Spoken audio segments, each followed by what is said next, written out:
If this story moved you or reminded you that quiet strength and integrity always rise to the top, don't forget to support the channel. Click that like button, leave a comment below, we read everyone, and hit subscribe so you never miss a new story of resilience, justice, and redemption. This channel is dedicated to powerful real-life inspired narratives, especially for those who've been overlooked, underestimated, or pushed aside. If you've ever been told to step back just before you were ready to rise, this is your place. New stories drop every week, and we're building a community where your voice matters. Share this video with someone who needs to hear that it's never too late to turn things around. Thank you for watching, and remember, the truth doesn't need to shout, it just needs to be seen. Subscribe today, and stay empowered. They say success hinges on timing. I should have sensed something was off the moment Helen flashed that overly bright smile. It was far too early on a Tuesday in Seattle for that kind of forced cheer. Still, there it was, painted across her face like a campaign poster in peak election season. I had spent the weekend preparing every point: increased market reach, 98% client retention, and, of course, the CoreSync framework. The system I'd designed had replaced a patchwork of tools across 4 continents, transforming a sluggish reporting chain into a unified engine that drove efficiency and transparency. That framework had just helped us close a $60 million partnership with Eastbridge Telecom. A raise wasn't a bonus, it was well-earned recognition. Helen had only been COO for 3 weeks, arriving with the typical new leader playbook: sleek outfits, punchy buzzwords, and zero familiarity with how our systems actually worked. I gave her the benefit of the doubt. At the time, there was no reason not to. "Thanks for coming in, Claire," she said, motioning toward the chair opposite her desk. The room was still impersonal, no framed photos, no signs of life, just a laptop, a legal pad, and a neglected orchid shedding petals in the corner. I didn't waste time. "I'd like to discuss my compensation, specifically aligning my salary with the expanded global scope I've been managing." Helen nodded, but the gesture was deliberate, too calculated. "I've reviewed your record," she began. "Your work with CoreSync is commendable. However, we're in the midst of an enterprise-wide restructure. Until the dust settles, we're pausing all salary conversations. It's not about you. It's about timing." There it was again. Timing. I held my posture. "So, no change is the cycle?" "Correct," she said, rising from her chair, cutting the meeting short. As I stepped into the hallway, my phone vibrated. Calendar update, Global Strategy Sync, Vision Overview. Intrigued, I stopped by the Innovation Lab's glass wall where updates were posted. A new CoreSync layout covered the whiteboard, refined, color-coded, layered in metrics. It was unmistakably my architecture. Every process, every integration point. But my name was missing. Instead, it was labeled, "Designed by Nathan." That was the moment it clicked. This wasn't about timing. This was a shift in something deeper. At 6:12 the next morning, a calendar invite landed. Realignment discussion, 11:15 a.m. No context. No subject line. Sandwiched between 2 finance meetings. I showed up at 11:13. Helen didn't glance up when I entered. "Come in," she said, still focused on her screen. No greeting. No small talk. Just tension so dense it made breathing feel deliberate. After a few silent seconds, she shut her laptop and folded her hands. "Claire, I'll be direct. As part of the restructuring, we're adjusting leadership roles in global systems. Effective immediately, you'll transition into a senior advisory role. Your compensation and benefits remain intact, but from today, Nathan will oversee the CoreSync initiative moving forward. You'll report to him." Nathan? The same Nathan who, just a few weeks ago, had asked me what real-time redundancy mapping meant? The same one who once locked the deployment server running our demo build because he forgot to change the firewall port? I tried to speak, but no words came. Helen carried on, her voice steady, almost rehearsed. "This isn't about how you've performed, Claire. It's a strategic realignment.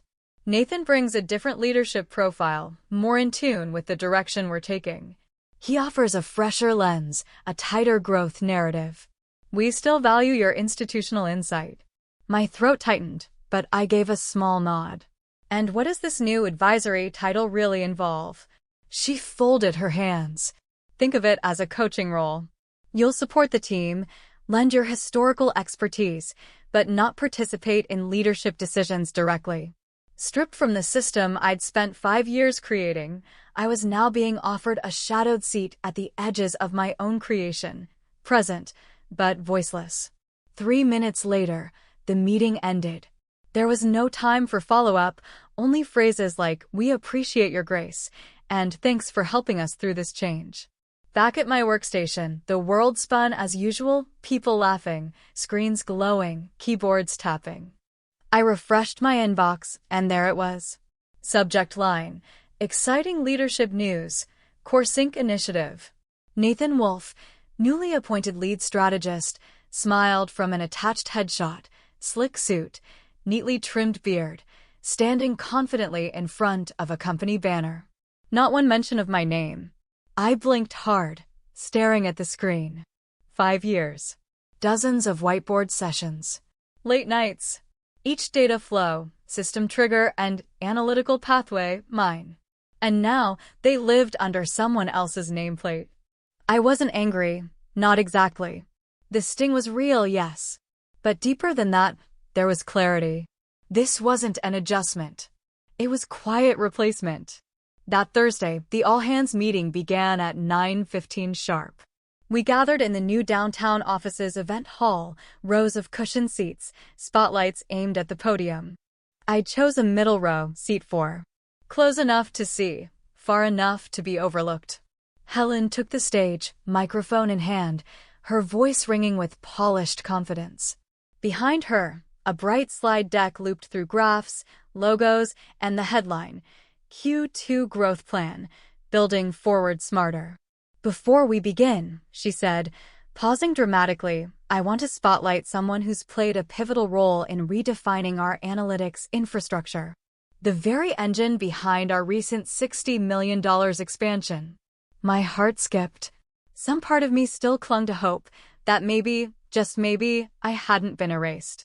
Please join me in congratulating Nathan Wolf, our visionary lead strategist. Applause broke like thunder.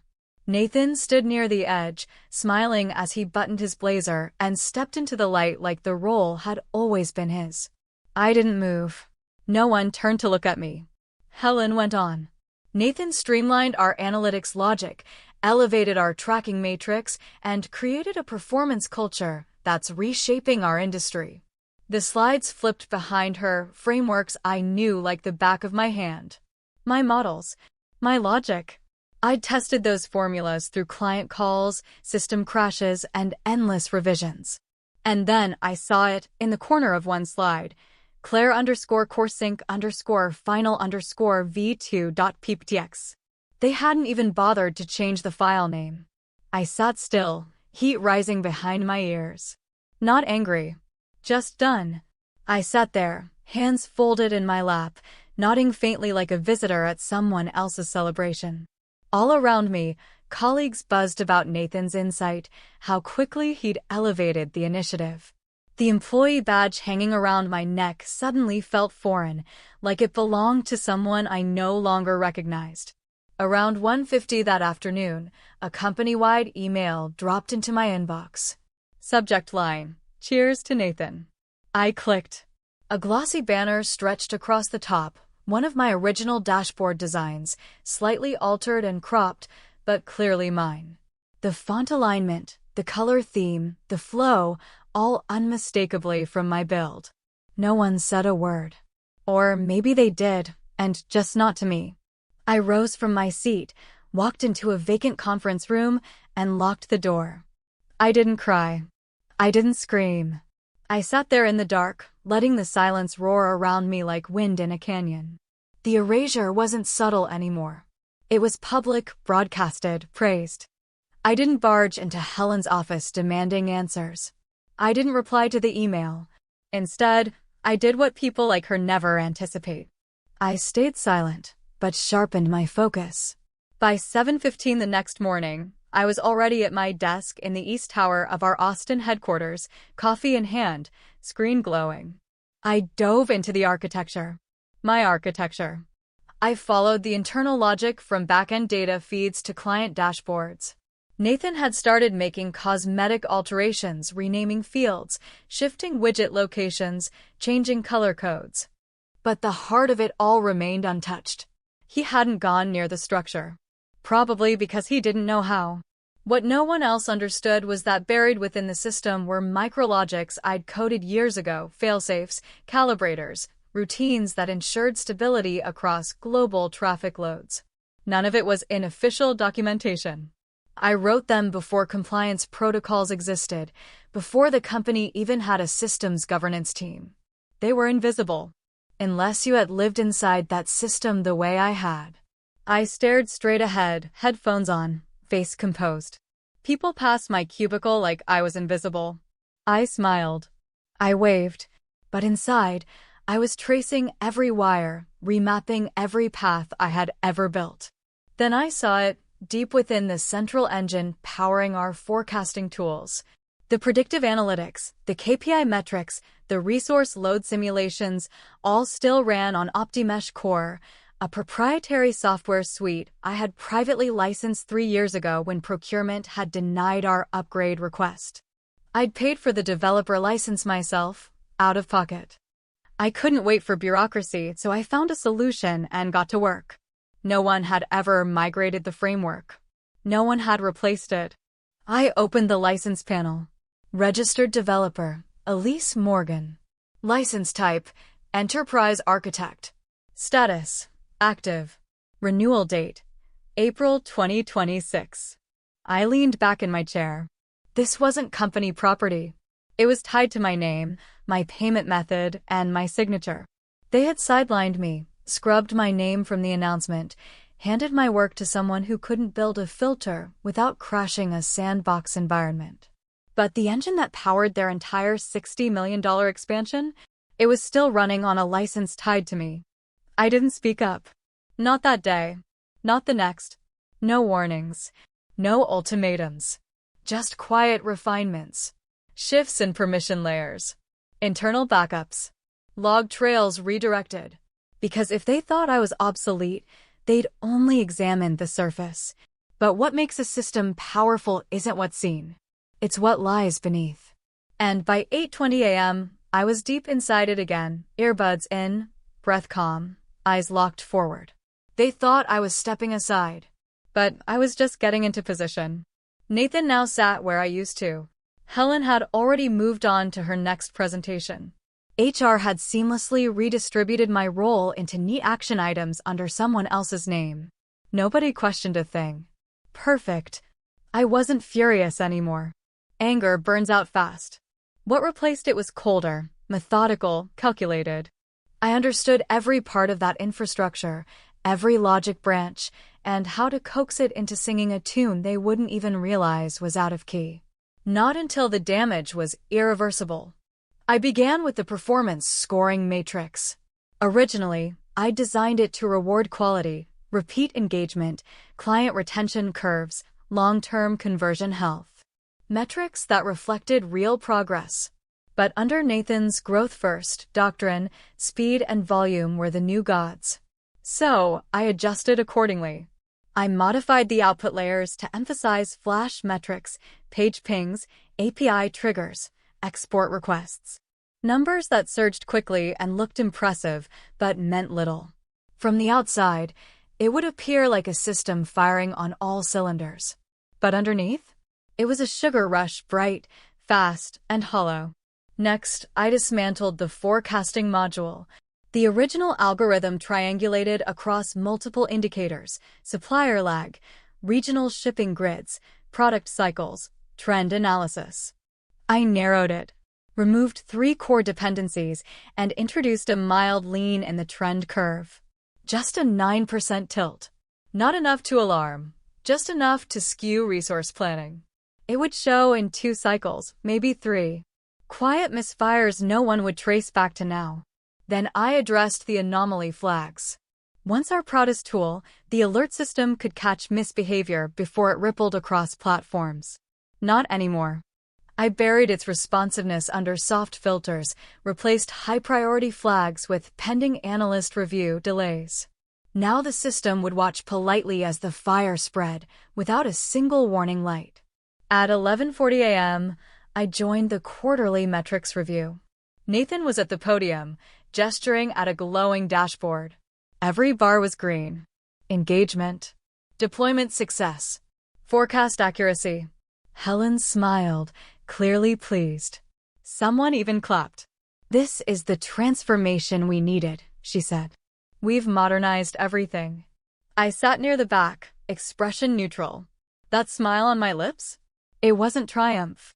It was patience. Let them believe this was brilliance. Let them marvel at the illusion. I hadn't wrecked anything. I'd simply redirected the currents. They'd overlooked early inconsistencies, subtle gaps in logic, benign until they weren't. Because eventually, the numbers would deviate. And when they did, I wouldn't need to explain anything. The data would do the talking. By 9:30 the next morning, the executive room was packed. Marketing heads, finance, product, all gathered with bright eyes and fresh coffee. The main screen lit up with animated graphs and arrow-filled slides. Elise Morgan, that was still my login ID on the system used to generate the entire report. They hadn't even updated the access credentials. I sat at the far end of the table, calm, unseen. Nathan adjusted his brand-new blazer and cleared his throat. The creases on the sleeves were still visible, fresh off the rack. "Let's begin," he said. And I did too, just not the way they expected. "Let's begin with projection reliability," Nathan announced, clicking to a slide titled Scalable Precision. A vibrant green ribbon at the top boldly claimed 98.6% forecast accuracy. The room offered a wave of satisfied murmurs. Helen gave an approving smile. The investors seated near the front exchanged knowing glances. I stared at the number, my jaw subtly tightening. That figure wasn't a mistake. It was deliberate fiction. The system, in its current form, gutted variables, lazy recalibrations, and overfitted parameters, was incapable of pushing past 87% accuracy. And that was before Nathan's cosmetic overhauls. The final simulations I'd run before stepping aside had already shown a consistent 11% drift. He hadn't corrected it, he'd amplified it. Either he didn't understand what he'd done, or worse, he understood exactly what he'd sacrificed.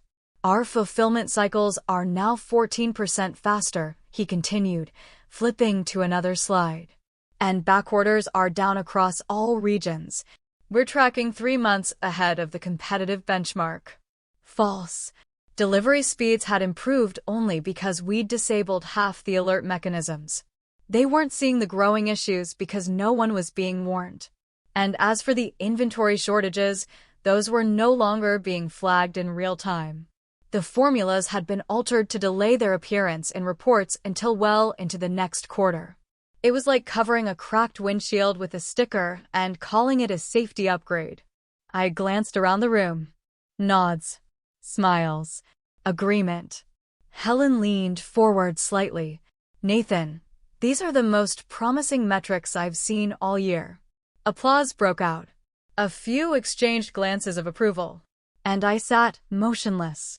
They were celebrating a system they believed was stronger than ever, built on the framework I'd once designed for integrity and truth.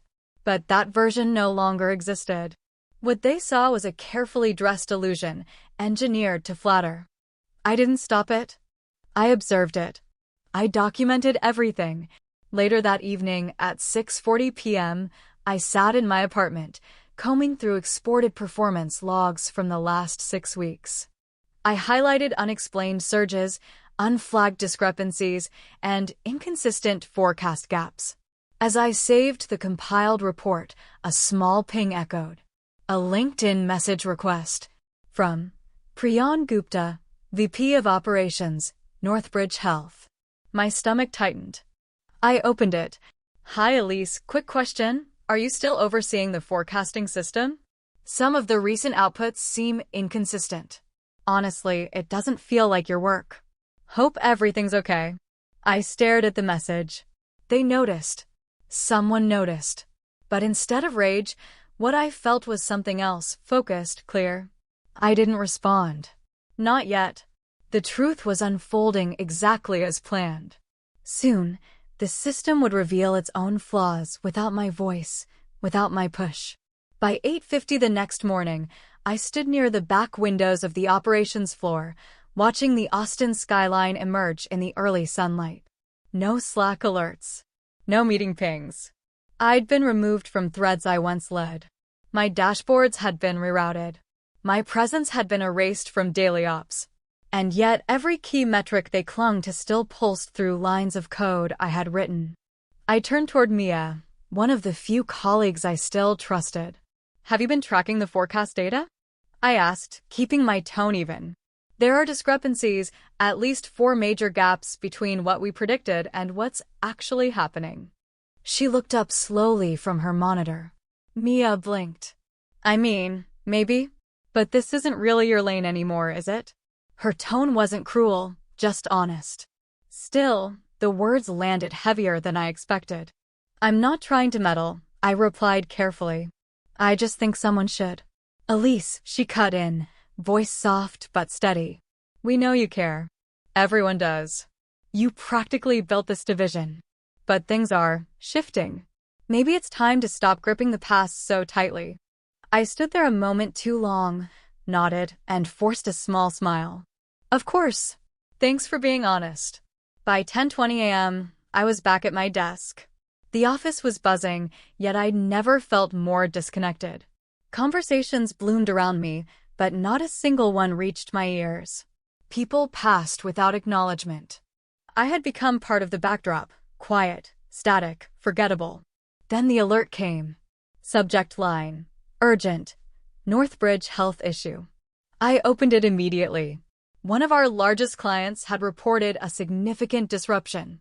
An entire shipment was missing, documentation incomplete, batch numbers inconsistent, product tags outdated. According to the dashboard, everything had cleared. On paper, it was perfect. But on the ground, it was a mess.